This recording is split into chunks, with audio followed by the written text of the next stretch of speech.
Jesuye akana kisao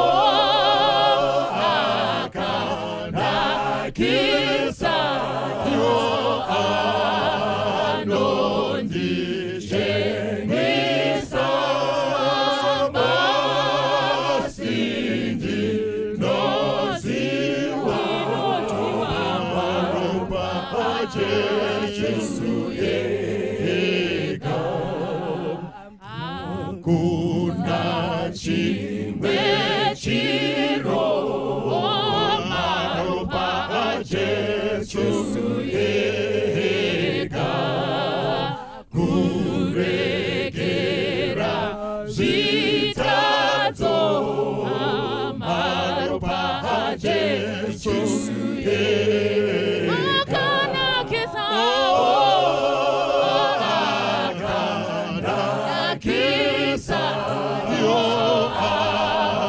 anondi jenisa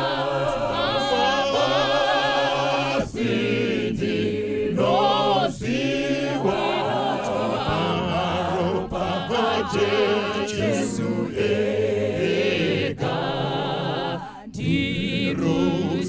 ndirusimbiro rwangu marupa Jesuye nekurura makwangu marupa Jesuye akana kisao akana kisao anondi jenisa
kana nedambudzo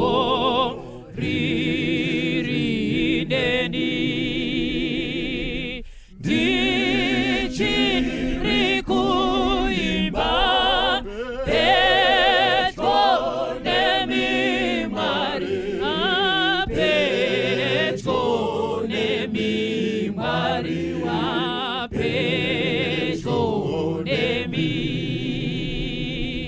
Jafana nefambi wadokerwa dimarandi batandiri unzira mukurota ini diri pedyo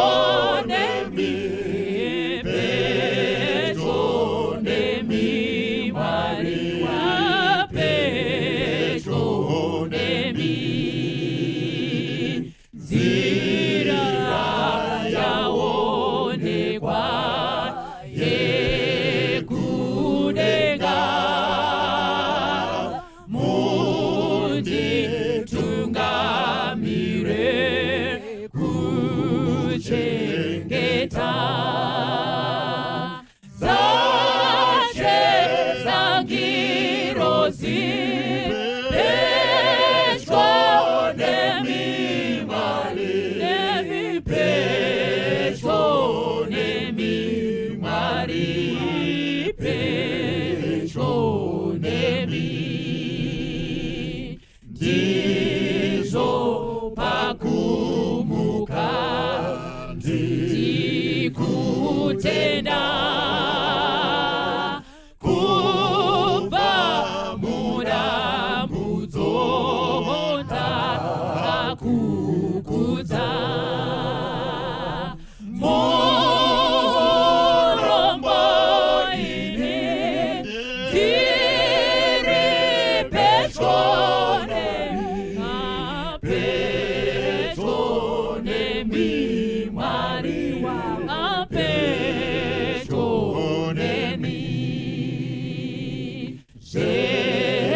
Ndoda kuti tiwerenge bhuku ramadzimambo chapter 2 Kings chapter 4 totanga pa verse ya 8 tichidzika nayo. 2 Kings chapter 4 verse 8. Yeah. Zvino mumwe musi Elisha akapfuura napaShunemi. Bible kuti mumwe musi Elisha anopfuura nepaShunemi. Pakanga pagere mukadzi wakakurumbira. Zvikanzi pakanga pane mukadzi angaine mbiri. Mazvibatawo. PaShunemi panga pane mukadzi angaine mbiri.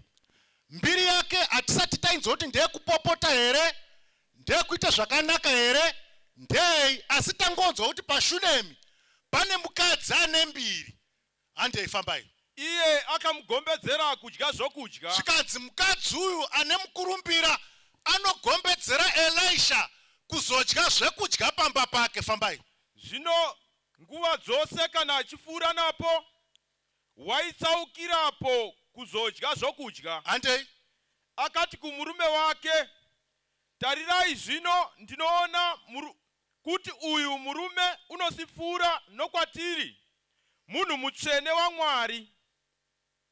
Ngativakire kamuri duku pamusoro porusvingo, timuisiremo mubhedha netafura nechigaro nechigadziko chomwenje.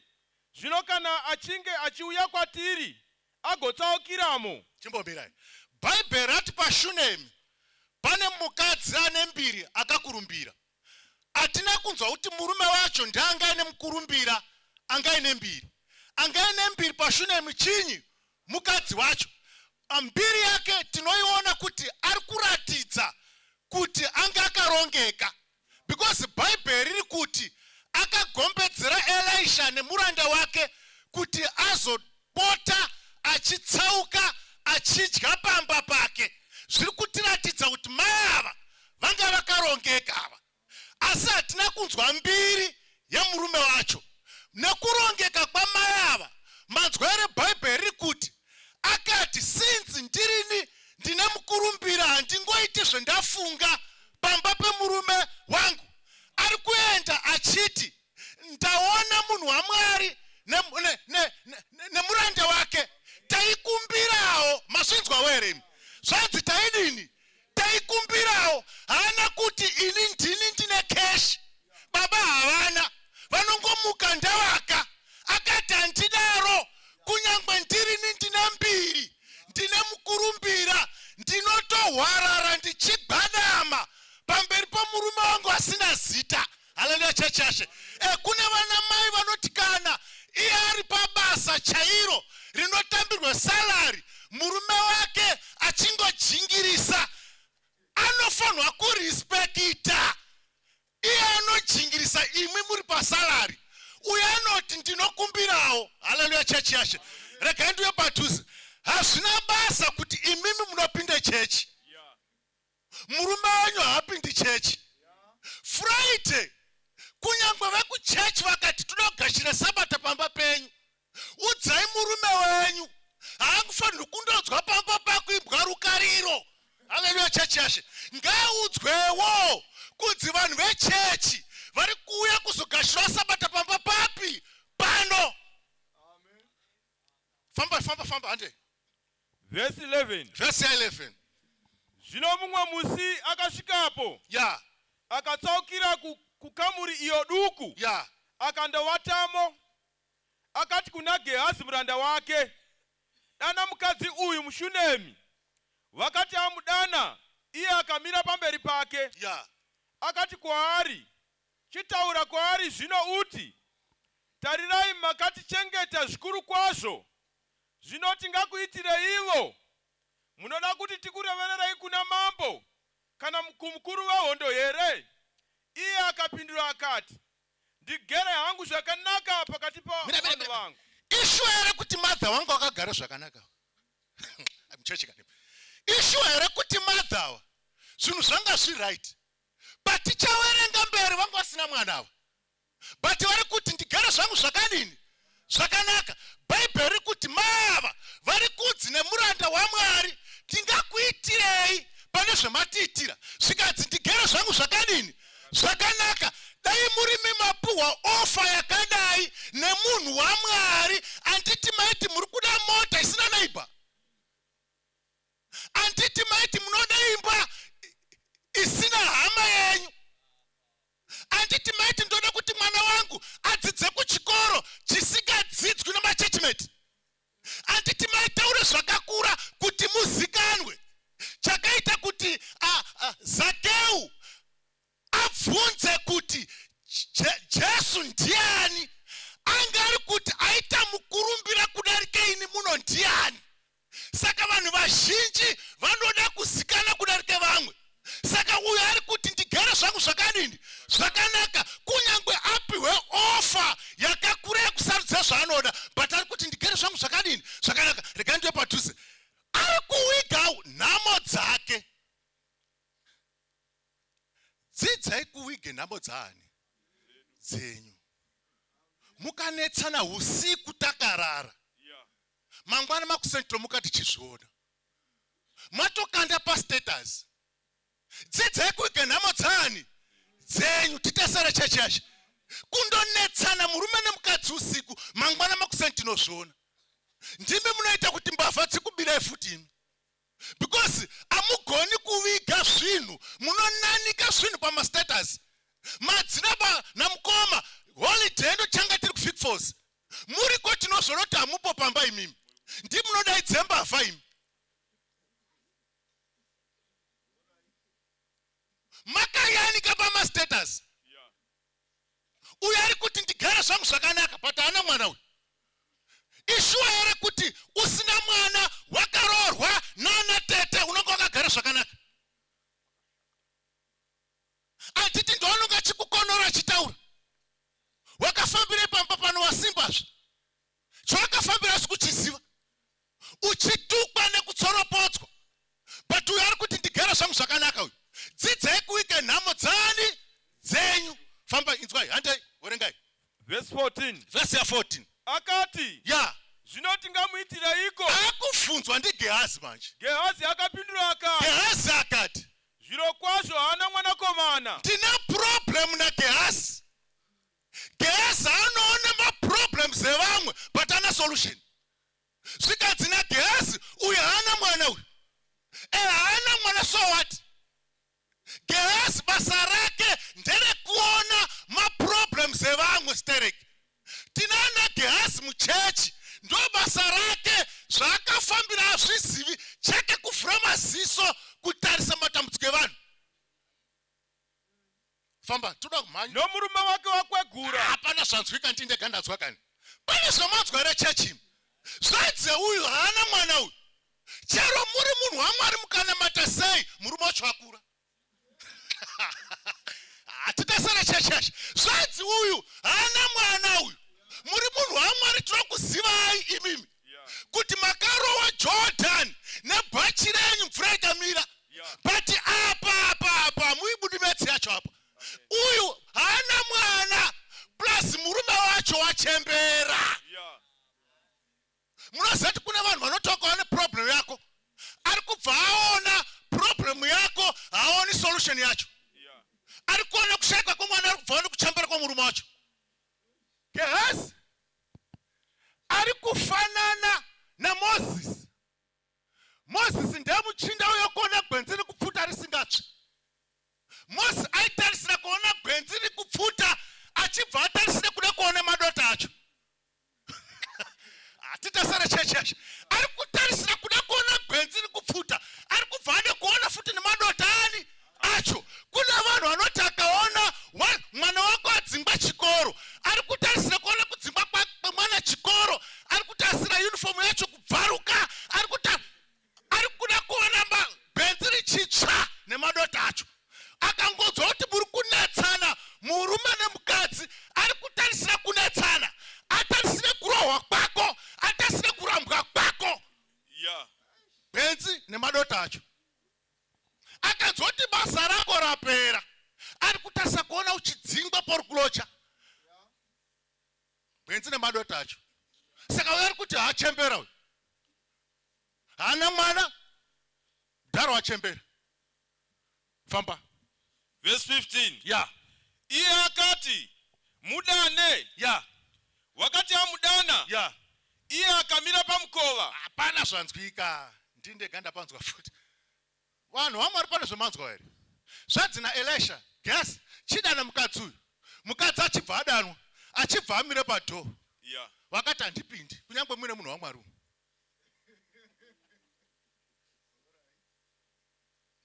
ndiri ndega kana kuma zvanzi zvechokwadi mumba umo mune munhu wamwari asi handipindi ndomire pamusiwo taura nyaya yenyu Yeah. ari kumaintaina gap Yeah. munhu wamwari ari mumba umu but anogona kushanyirwa nemweya wasatani Yeah. akandibata Sure. saka ndomira pamusiwo taurai nyaya yenyu titasere checha mwari Amen. usati kana ari munhu wamwari obva wati kwati kwati naye Amen.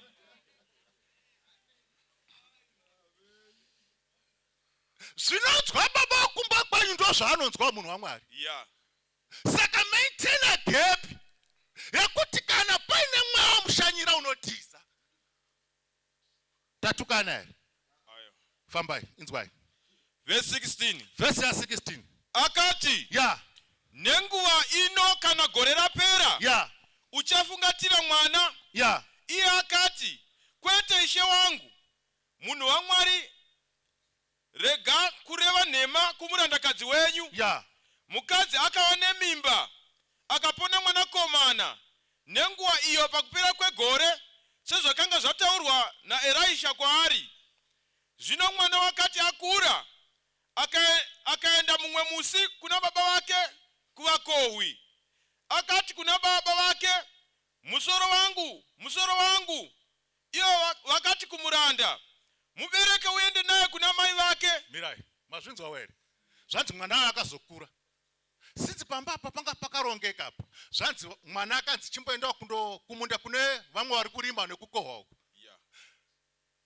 vabereki vaiziva kuti zvinhu zviri pamba pano ndezvedu iwewo hauna chako pano saka dzidza kundoshanda nevamwe haleluya chechi yashe dzidzai kundoshanda nei nevamwe saka ava vari kutrena mwana havasi kumuyemedza because zvinhu zviripo vari kuti ndezvani ndezvedu upenyu ndehwani ndehwedu iwe uchade kutange hwako enda undodzidza kushanda nevamwe zvikanzi ari ikoko mwana akati musoro wangu zvikanzi nana baba ndeproblem nana baba zvikanzi mutore muende naye kunani kuna mai acho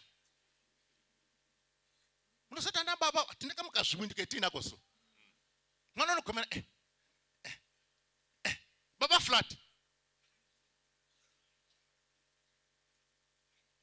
ande werenga Verse 20. ya Iye akamutora akamuisa kuna mai vake ya akagara pamabvi avo kusvikira masikati makuru akafa. Ivo vakakwira vakandomuradzika pamubhedha womunhu wamwari ande vakamupfigiramo vakabuda. Akadana murume wake akati, nditumireiwo mumwe muranda nembongoro imwe ndipe iwe imwe mota ndimhanye ndimhanyire kumunhu wamwari ndigodzokazve. angu ari kuti ndokumbirawo kunyange ari ane mbiri fambai hande Iye akati, ya unoda kuendereiko kwaari nhasi? ya Hakuzi kugara kwomwedzi kana Ya. sabata. ya Iye akati hazvine mhosva. mirai maona here kuti murume akaiziva kuti mukadzi uyu anofambira zvinhu zvemusoro uyu mazvinzwawo here zvanzi nemukadzi uyu ndokumbirawo mota ndimhanye zvikanzi nemurume wacho munode kuendepi mhai because nhasi harisi sabata hakusi kambi meeting haisi quarterly meeting ndinosi kuzivai muchifambira zvinhu zvekuchechi nhasi zvafamba sei munozoti kuna ana mai mulocation makusanisina anozikanwa haana direction hakuna mukadzi anotengesa pulling socks idzva rekuise musoro ndere kudhara ramweka rebrown ndoronga riri musoroso asati atogeza nekumeso anotendera location yese kumhorese vanhu mamukasepo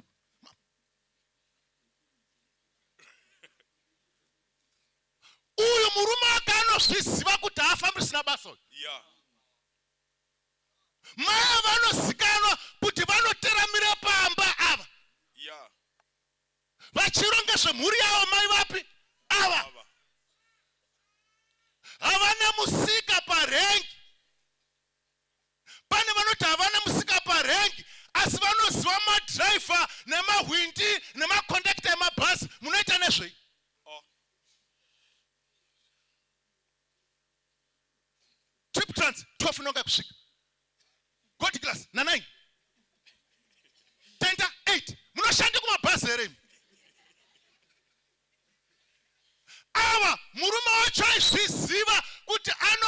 zvemusoro. Anga asingangombei mbei semweya tsvina. Vaiteramira vachirongera mhuri yavo zvekuita. Famba inzwai. Verse 24. Yeah. Zvino akaisa chigaro pambongoro. Yeah. Akati kumuranda wake, uifambise. Zvikanzi akati kuna driver, famba. Ifurire mberi. Fambisa. Rega kundinonosa pakufamba. Yeah. Asi kana ndikakuudza. Yeah. Naizvozvo akaenda. Akasvika kumunhu waMwari pagomo reKameri. Yeah. Munhu waMwari wakati achimuona achiri kure. Yeah. Akati kuna Gehazi muranda wake, tarira hoyo mukadzi muShunemi. Manya hako zvino undosangana naye. Uti kwaari, makafara here? Unofara here? Murume wenyu wakafara here? Unofara here? Nomwana wakafara here? Unofara here? Iye akapindura akati, haiwa takafara here. Ishuwa here kuti ari kufara maya. Iye mwana wafasi akaradzikwa pamubhedha womunhu waMwari. Ishuwa here ndopetati dzidzai kuviga nhamo dzani. Unotaurira vanhu zvese kunetsana kwamuri kuita, kudzingwa kwakubasa, kudzingwa kwawana kuchikoro, uchingozvitaura kune vanhu zvimwe zvacho nyarara. Uyo ari kuti handina time naGehazi. Ndiri kutsvaga munhu waMwari. Handitauriri Gehazi nhamo dzangu. Ndinodzudza munhu waMwari. Unotaurira munhu ane katume gigi kemoyo. Wamuudza nhamo dzako iwewe. Ndosaka muchizotorerwa varume imi. Unongochimudza zvese zvekumba kwenyu. Famba tigare pasi. Verse 27. Yeah.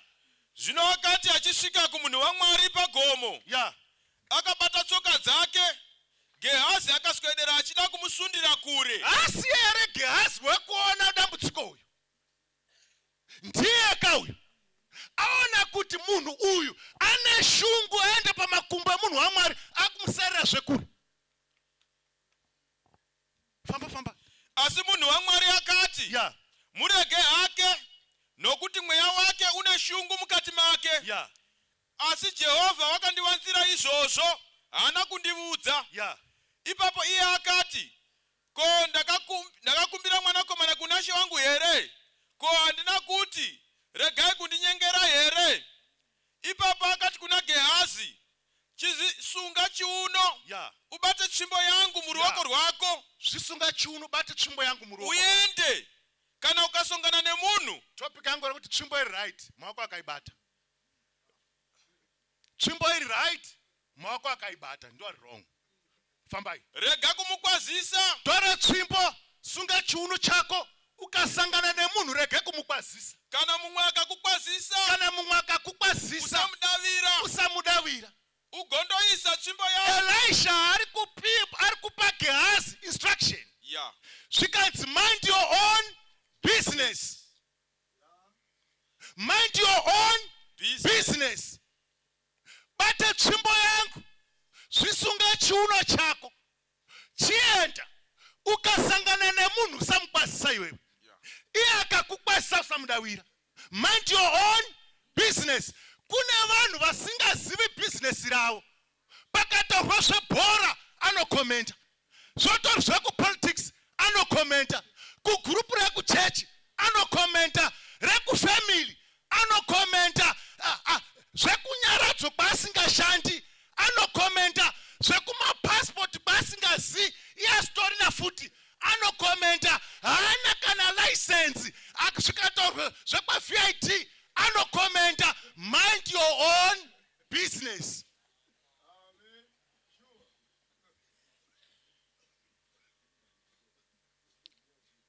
Anoziva zvese. And munhu anoziva zvese anonetsa. Because charo kana kumupa advice anonge ari seri paadvice yako. Famba inzwai. Saka tiri kuona Gehazi apiwa tsvimbo. Zvikanzi mhanya hande fambai. Ugondoisa tsvimbo yangu pamusoro pachiso chomwana. Yeah. Zvino mai wamwana vakati, naJehovha mupenyu, uye nomweya wenyu mupenyu, Yeah. handingakusiyi. Yeah. Akasimuka akamutevera. Hande. Gehazi akavatungamirira. akandoisa tsvimbo pachiso chomwana. Gezi aine tsvimbo manje. Nemanyawo akati takokamutsa. Titasere cheche. Gezi aine manyawo aine tsvimbo. Zvikazi this time takokamutsa kamwana kaya. Akatungamira vanhu Gezi. Timu riri kumashure. Gezi dziri pamberi netsvimbo so baba. Dziri kuomutse mwana. Nemanyawi Gehazi. Ari kuti tisu takundokamutsa kamwana kaya. Famba inzwai. Asi kwakanga kusina kutaura kana kunzwa. Zvikadzi Gezi anosvika anoisa tsvimbo pamwana, mwana haana kumuka. Anoisa food, mwana haana kumuka. Handei. Naizvozvo akadzoka kuzosangana naye akati kwaari, dzatsamwa. Mwana haana kupepuka. Mwana haana kumuka achishandichi. Atitesere chechashi. Yeah. Zvikadzi mandivhara mudhara. Kundipa tsvimbo achishandichi.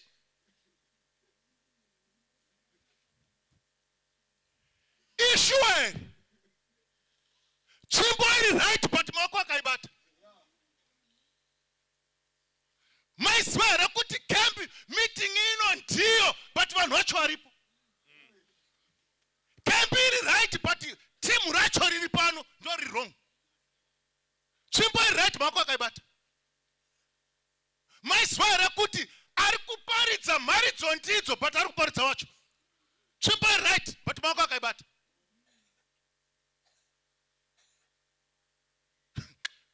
Masongs ndiyo mtaradeda but ari kuimba wacho wrong. Asi tsvimbo iri right maoko akaibata. Best ndiro papaya but ari kuimba wacho. Tsvimbo iri right maoko akaibata. Hallelujah church. Titese zvikaza chishandichi. Fambai. Verse 32. Yeah. Elisha akati apinda mumba, Yeah. akawana mwana akafa, akaradzikwa pamubhedha wake. Mira. Tati tsvimbo iri right but maoko akaidini. Akaibata chimboti chicheipichana. Ndoda kuti muerenge pana John chapter 6 verse 7 kwenda pa 13 tobva tagare pasi. John chapter 6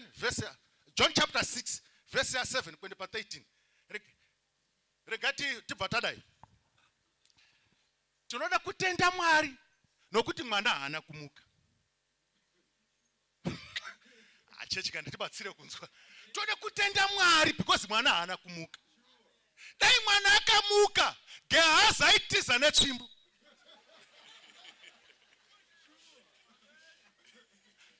Otanga Gehazi Ministries. Oti vana vakafa tinomutsa. Saka tinotenda Mwari because mwana haana kumuka. Dai mwana akamuka, Gehazi aitiza netsvimbo, aitanga Gehazi Ministries. Saka praise God because mwana haana kumuka. Pane zvimwe zvinhu zvatinonamatira Mwari mukutichengeta kwake hazviti. Kuramba kwazvo ndiMwari ari kutichengeta. Amen. Pauri kumboshaina neHonda Fit kuzoti wamukuruza. Saka kuramba kwazvo kukuchengeta iwewe. Hausati watone Boy Sky une ground raukatiposita but watonetsa kushainira vanhu. Kuramba kwazvo kukuchengeta iwewe.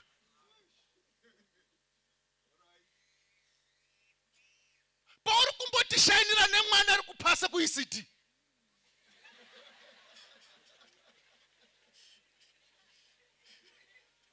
Anomboita. Anozopenda ngato makala aya.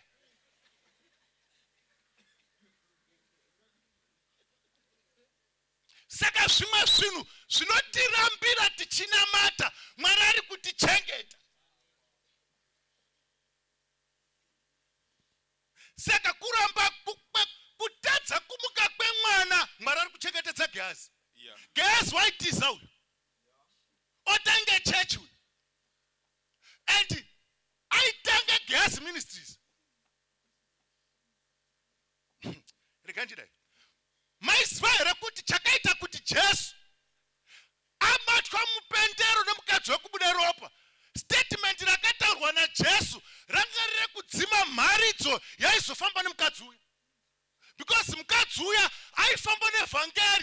kuti ukangobata pisi yehembe yaJesu zvako zvaita. Saka Jesu akati regai tidzime statement ine pfungwa iyi. Ndosaka akati mumwe wandibata ndose simba rabuda. Hapana zvinzwa? Yeah. Zvanzi naJesu mumwe wandibata simba rabuda mukati mangu. Amen. Kuti simba risiri mugemenzi, simba riri muna Jesu. Amen. Zvakuti dai Jesu akangonyarara chete, Jesu aisara asina hembe iwe.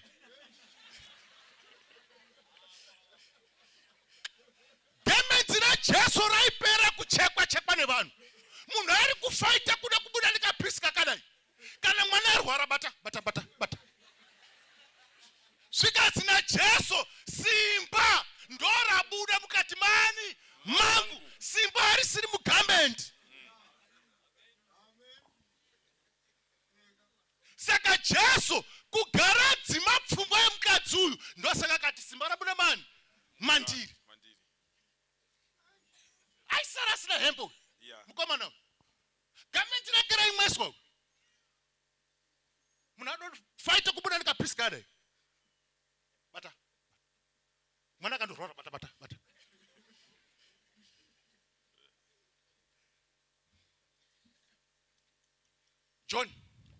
John chapter 6 right but mako akaibata.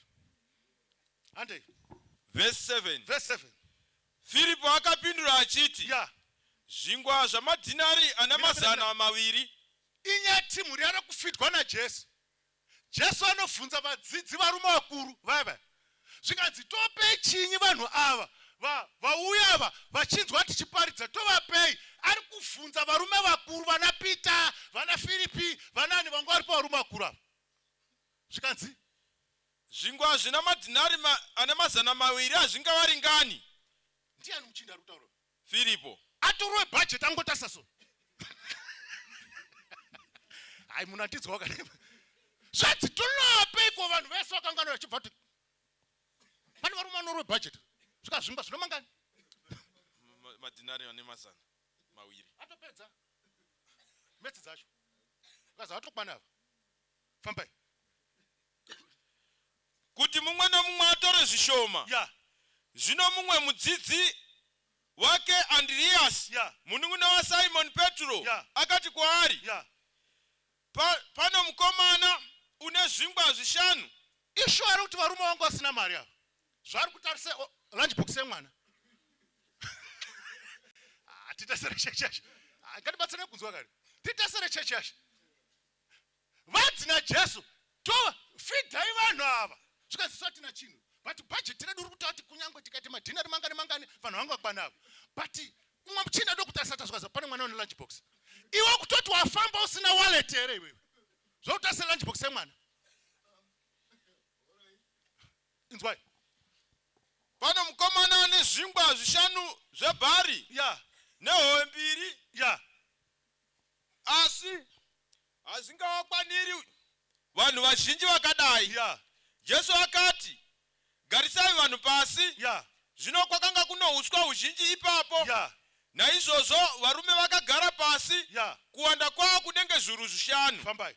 Zvino Jesu akatora zvingwa. Yeah. Akavonga. Yeah. Akazvipa vakanga vagere pasi. Yeah. Nehowevo saizvozvo. Yeah. Pavaida napo. Yeah. Zvino vakati vaguta. Ndofarira Jesu. Zvanzi naJesu, mati pane lunch box nemwana. Udzai kuno lunch box yacho. Imi chigarai pasi. Kana Jesu akuda kuita metsi dzake, anokugarisai pasi. Hapana zvinzwa. Kana Jesu akuda kuita metsi dzake, hadi vanhu vanodongorera. Kuda kuti zviri kubva ngepapo, ari kunyanya kuzopleja njenda, aita kuti garai pasi tsano. Mwari aite metsi dzake. Titasere chechashi. Lunch box dai yakaramba iri mumaoko mwana. Hapana timu raidya rikaguta paya. But lunch box payakazopinda mumaoko aKristu, vanhu vakaguta. Amen. Saka tsvimbo iri right but maoko akaibata. Lunch box iyaya yakazonga ya right kana ya mumaoko atenzi. Amen. Regai ndidai. Mari yakawanda haishandi kana iri mumaoko mebenzi. Amen. Mari shoma inoshanda kana iri mumaoko emunhu kwaye. Amen. Titasere chechashi. Mari yakawanda iri mumaoko mebenzi haishandi. Mari shoma iri mumaoko yaMwari inotenga zvinhu zvakawanda. Lunch box iya dai yakaramba iri mumaoko mekafana, hapana vanhu vaidya vakaguta, chero ivo vacho vanga vasingaguti. But payakazopinda mumaoko aKristu vanhu vakadya. Saka zvinhu zvinoenderana nekuti zviri mumaoko ani. Munosati kuna vakadzi vakanaka, but anoita senge dzoto because murume wacho akamubata. Titesere chechi yaMwari. Lunch box right, but maoko acho anonga akaibata. Ikabatwa naMwari inonga ine value. Mari shoma iri mumaoko emunhu waMwari inoshanda. Makambonzwa ere time yepachiadzwa? Unonzwa chidzi munhu uyu akabate 40,000, but svike pamba pake haparatidzi kuti pane muhwezva wa 40,000 apa. Kungomubvunza sema matombo matatu aya nenharo akahe mari yangu kuti ari mapfiya. Mapfiwa pamoto aya anogona kukudyira mari. Ukashaya nestand muchikanga pamba. Mari shoma iri makambonera munhu anonzi hatione kuti anoshande pa but zvinhu zvake zviri kuita. Anongopiya petona chitengesa airtime nemaapple but watone stand. Mari shoma iri mumaoko maMwari inoshanda. Mari yakawanda mumaoko mebenzi haishandi. Lunch box iri mumaoko maKristu inofidhe vanhu vakawanda. Dai yakaramba iri mumaoko maMwana, sometimes na iye wacho mwana aita dzoguta. And mukaverenga zvinonzi vakati vazopedza kudya zvikazi chikorektai maleftovers zvikazi 12 baskets. Zvokuti dai kamwana kakade kudzoserwa kaitange butcher nebekari. Kubva mulunch box. Titesere chechi yaMwari. Titesere chechi yaShe. Ashapani mulunch. Zvakusoma basket. Mangani 12. Dai kakade kudzoserwa kaitonyora chikwangwani fish pano mabhanzi pano.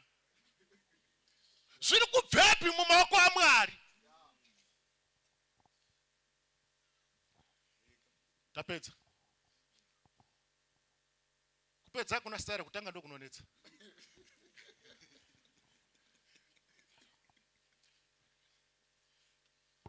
Ari parati Ishe ndibatsirei. Ndirege kufanana naGehazi. Anoita basa rekuona maproblems evamwe nekuona kuparara kwake asina solution. Ndibatsirei ndirege kuita saGehazi. Anoti akaone mumwe ari problem akuda kubatsirwa anosarire mumwe kure. Ndibatsirei ndirege kuita saGehazi.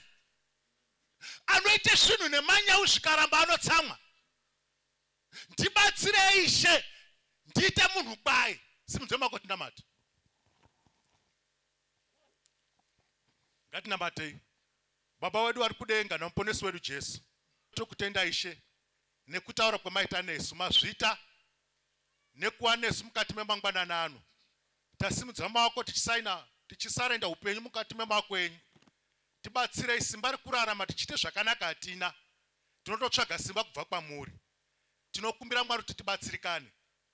Pamaleseni ose, paminamato yose, pamharidzo dzose, tinokumbira Mwari tiponeseke. Muzita raJesu tonambata ndikutenda amen. Tungamire mukati mezviedzo ananga andibata ndimiro nombondiwike ndimimu utungamiri tenzindi tungamire semwana onyarazwa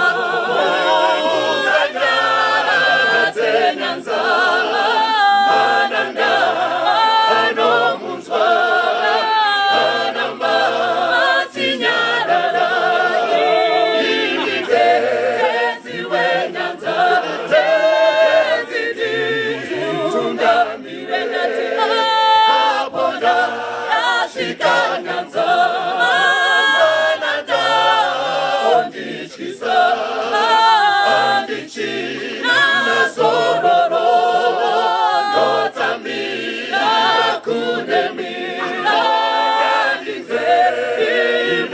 moti inakutungamira ndati semana onyara twara unganyara zenyanza mananga ano mutwara karama zinyarara imite tenzi wenyanza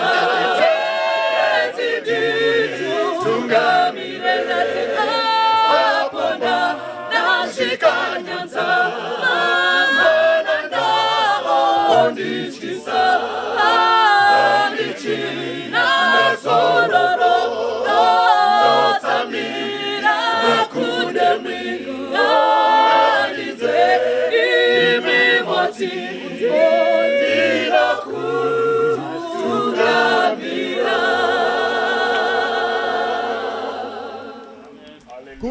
Kurene pechko yomenda yazana nemesumbu ya iva yese mobanize nepachipu okotu hakatenziwe kupupura komu kotinzwe tochemera yowa tumire yowa bahati echere poje nguwa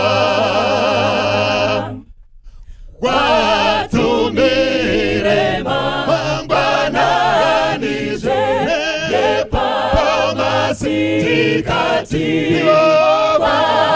watumire pamaneru kwese wacheki ekotenziwe kupupura komu kotinze tochemera watumire yobabati ichiri ripoze nguwa imemwariwa watumira unganizane simba kutitizobasaro raperamu tichafara kumusha ekotenziwe kupupura komu komotinze tocheme